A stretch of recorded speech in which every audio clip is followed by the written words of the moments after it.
করতে চাচ্ছি ৭১ থেকে শুরু করে ২৪ পর্যন্ত যে সমস্ত ভাইয়ের রক্তের বিনিময়ে আমরা এই বাংলাদেশকে পেয়েছি। এই বাংলাদেশ মুসলমানদের বাংলাদেশ, শুধুমাত্র কোনো হিন্দু খ্রিস্টান অথবা বৌদ্ধের লড়াইয়ের কারণে আমরা বাংলাদেশ পাইনি।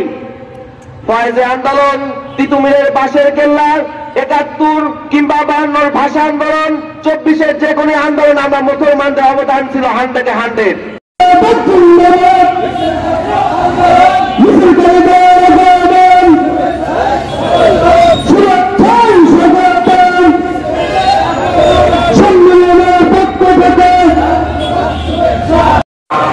أعوذ بالله من الشيطان الرجيم بسم الله الرحمن الرحيم كنتم خير أمة أخرجت للناس تأمرون بالمعروف وتنهون عن المنكر صدق الله العظيم قال رسول الله صلى الله عليه وسلم من رأى منكم منكرا فليغير بيده فإن لم يستطع فبلسانه وإن لم يستطع فبقلبه وذلك أضعف الإيمان।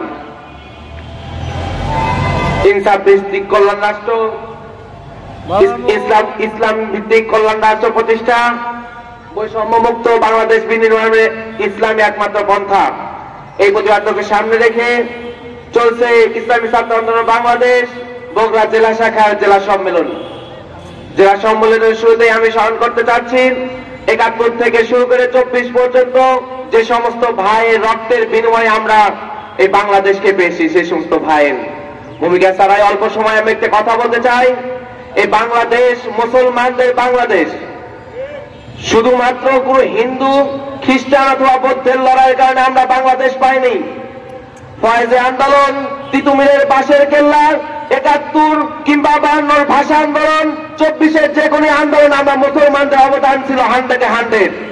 চান এদেশে যদি আপনি আবারও চেষ্টা করেন ভোটবিহীন সরকার নির্বাচনে, আবারও যদি ক্যাম্পাসে আপনি নারীর স্বাধীনতা নামে আমাদের অস্থিরতা সরানোর চেষ্টা করেন, এদেশে যদি আপনি পতিতালয় প্রতিষ্ঠা করেন, এদেশে যদি আবারও মদের লাইসেন্স আপনি ঠিক রাখেন, ছাত্র সমাজ আবার আপনাদেরকে রুখে দেবে ইনশাল্লাহ। আপনি যদি আবারও চেষ্টা করেন, আমি আমার ভাইদেরকে বলে দিতে চাই, যারা এই স্বৈরাচারের পতনের পরে বেশি লাফালাফি করতেছেন, লাফালাফি আর করেন না ভাই। আপনার মতো লাফালাফি বিদেশিরা করেছিল, আপনার মতো লাফালাফি পাকিস্তানেরা করেছিল, আপনার মতো লাফালাফি ৭৫ আগে শেখ মুজিব করেছিল, ২৪-এ শেখ হাসিনা করেছিল। এখন যদি আপনারা লাফালাফি করেন, শেখ মুজিবের মতো পরিণতি আপনার হবে, শেখ হাসিনার মতন দেশ স্বার্থে আপনার বাধ্য হতে হবে। অতএব ছাত্র ভাইরা আমার, আমরা যে যেখানে আসি, আমরা একমাত্র এটা বিশ্বাস করি, আগে আমি মুসলমান পরে বাংলাদেশি, আগে আমি মুসলমান পরে বাংলাদেশের সন্তান। আমার মুসলমানিত্ব বাদে বাংলাদেশকে আমি ভালোবাসতে পারি না। অতএব মনে রাখতে হবে, যেখানে যে প্রশ্নে আসুক, আগে ইসলামের প্রশ্নে সবার আগে আমি এক হয়ে দাঁড়াবো, ইসলামকে প্রতিষ্ঠা করার জন্য সবাই এক। এই কথা বলে আমার কথা শেষ করছি। আসসালামু আলাইকুম ওয়া রাহমাতুল্লাহ।